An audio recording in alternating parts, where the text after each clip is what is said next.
मुजोर नगरसेवक रमेश म्हात्रे अखेर पोलिसांना शरण आलेला आहे। न्यायालयाने आदेश दिले त्यानंतर आता म्हात्रेंना आत्मसमर्पण केलंय।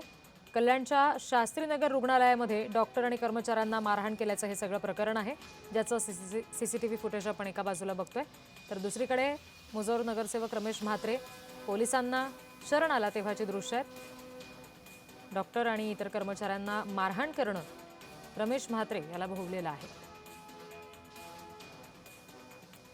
प्रतिनिधी किशोर पगारे या संदर्भात आणखी तपशील देत आहेत।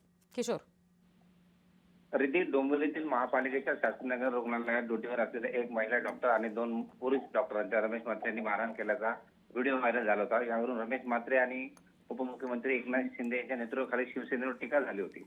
त्यानंतर विष्णुनगर पोलिसांनी गुन्हा नोंदवून अक्षय कारंडे, रमेश पवार आणि प्रमोद उर्फ प्रकाश निकम या 3 आरोपींना अटकही केली होती।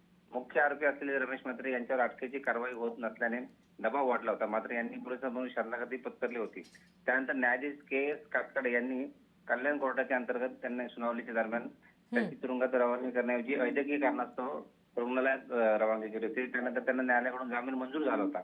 मात्र या संपूर्ण प्रकारची प्रभारी मुख्य न्यायमूर्ती रवींद्र घुगे यांनी स्वप्रेरणेने दखल करून घेतल्यानंतर याचिकेवर दखल घेऊन शनिवारी त्याच्यावर सुनावणी झाली। हायकोर्टाने मात्र डॉक्टरांवर संपावर न जाण्याचं आवाहन इंडियन मेडिकल असोसिएशन राज्य शाखेने या प्रकरणावरून सोमवारी राज्यातील आरोग्य सेवा पूर्णपणे बंद ठेवण्याचा निर्णय जारी केला होता। खंडपीठाने त्याची दखल घेत डॉक्टरांनी कामावर संपावर जाऊ नये असे आवाहन केले होते। मात्र हायकोर्टाने त्यांचा जामीन नाकारलाय आणि त्याकरता त्यांना आज कोणत्याही परिस्थितीत पोलिसांच्या ताब्यात घेऊन त्यांना तुरुंगात दाबण्याचे आदेश दिलेले आहेत। जी किशोर, धन्यवाद दिलेल्या सगळ्या तपशिलांसाठी।